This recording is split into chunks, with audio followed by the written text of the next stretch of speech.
Hi guys இன்னைக்கு hi guys குவிக்காக ஒரு soup recipe பார்த்துடலாமா? ஸோ நான் இப்போ ஒரு குக்கர் எடுத்திருக்கேன். இதில் வந்துட்டு போனோடு இருக்க மீட் எடுத்திருக்கேன். ஸோ நீங்கள் மீட்டுன்னும் போது நீங்கள் என்ன வேணாலும் எடுத்துக்கலாம். சிக்கன் எடுத்துக்கலாம், பீஃப் எடுத்துக்கலாம், மட்டன் எடுத்துக்கலாம், எது வேணாலும் நீங்கள் எடுத்துக்கலாம். நீங்கள் போனோடு கொஞ்சம் எடுத்துக்கணும்.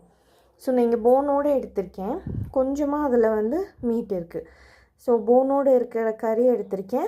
அதில் வந்துட்டு உப்பும் மஞ்சத்தூளும் போட்டிருக்கேன். நல்லா வாஷ் பண்ணிவிட்டு தண்ணி ஊற்றி உப்பும் மஞ்சத்தூளும் போட்டிருக்கேன். ஸோ இது கூட என்னென்ன இன்க்ரீடியன்ட்ஸ் போட போகிறோன்னு பார்த்துடலாம்.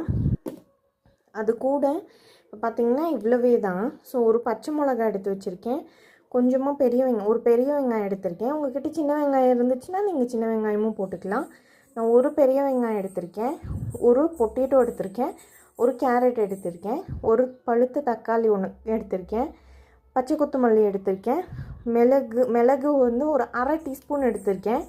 ரொம்ப பொடி பண்ண வேண்டாம், சும்மா தட்டி எடுத்துக்கோங்க. அண்டு சீரகம் அதே மாதிரி ரொம்ப பொடி பண்ண வேணாம், தட்டி எடுத்திருக்கேன்.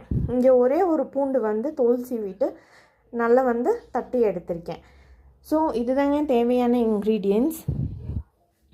ஸோ இது எல்லாத்தையுமே நான் வந்துட்டு இப்போ இதில் ஆட் பண்ணிட போகிறேன். ஸோ இப்போ பார்த்திங்கன்னா எல்லா இன்க்ரீடியன்ஸுமே நான் இப்போது இதுக்குள்ளே சேர்த்துட்டேன். ஸோ இது நம்ம வந்து மூடி போட்டுட்டு ஒரு 10 to 12 விசில் நல்லா வந்துட்டு 10-12 விசில் வச்சுட்டு அதுக்கப்புறம் நம்ம பார்க்கலாம். பார்த்திங்கன்னா ஓப்பன் பண்ணியாச்சு. நான் ஒரு 12 விசில் பக்கம் விட்டேன். ஸோ என்னடா ஒரே எண்ணெயாக இருக்குதுன்னு பார்க்காதீங்க, அது அந்த போன்லேருந்து வரக்கூடியது தான். ஸோ இங்கே பார்த்திங்கன்னா மீட்டுமே நல்லா வெந்திருக்கும். இந்த சூப் வந்து நீங்கள் குடிச்சிங்க அப்படின்னா உடம்புக்கு வந்து ரொம்பவே நல்லது. அண்ட் உங்களுக்கு கோல்டு அந்த மாதிரி எதுவும் இருந்துச்சுன்னா எக்ஸ்ட்ரா பெப்பர் போட்டு குடிச்சிங்கன்னா ரொம்பவே நல்லாயிருக்கும், நல்ல ரிலீஃப் கிடைக்கும். ஸோ நான் இது என் பேபிக்காக ப்ரிப்பேர் பண்ணியிருக்கேன். ஸோ நான் அதனால தான் நான் கேரட்டு அப்புறம் பொட்டேட்டோலாம் போட்டேன். ஸோ இதையும் மேஷ் பண்ணி நான் சாதத்தோடு கலந்து கொடுத்துருவேன். ஸோ நீங்களும் இது ட்ரை பண்ணிவிட்டு எப்படி இருந்ததுன்னு மறக்காமல் கமெண்ட் பண்ணுங்கள். தேங்க்யூ.